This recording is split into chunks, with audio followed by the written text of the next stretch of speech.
Yeah, the concept of a smarter deductible is, for those services that we agree all patients should have access to and should be able to get into their primary care doctor if they have a chronic condition like diabetes, the medication to manage that diabetes, getting into their doctor to get the regular tests they need to monitor their glucose levels.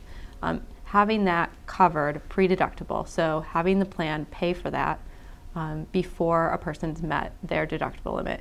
And the reason this is so important is because, especially for lower and middle income consumers, paying the full cost of even a doctor's visit can be an insurmountable financial barrier. And so if we know we want patients to be going in and getting this care, we need to be making sure that we're designing their benefits in a way that breaks down those barriers, even if they do have a deductible within their plan.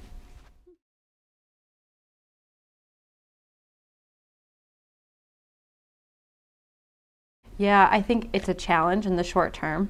There needs to be better education, better design of information for new enrollees as they're moving into a plan through summary of benefits and coverage documents that they receive, plan documents that they receive. I think especially when we're thinking about the exchange population, which a lot of them, this is the first time they've had insurance, they have lower health insurance literacy, thinking about how we design tools to explain their benefits to them in a way that is really accessible to them is a challenge and something that we need to continue to do work on.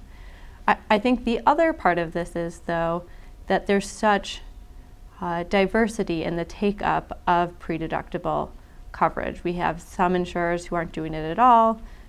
We have some carriers who are designing a lot of plans that have deductibles that but still provide coverage for certain services before that deductible is met.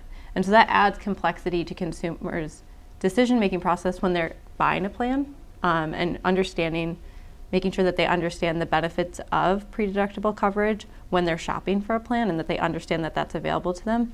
And it also creates complexity after they have their plan. And I think the hope is greater adoption of this across the board will make it, even if a person is switching to a different plan, the concept of having coverage for something before the deductible will not be so foreign. It'll be something that they might even be looking to, even if they're switching to a new plan.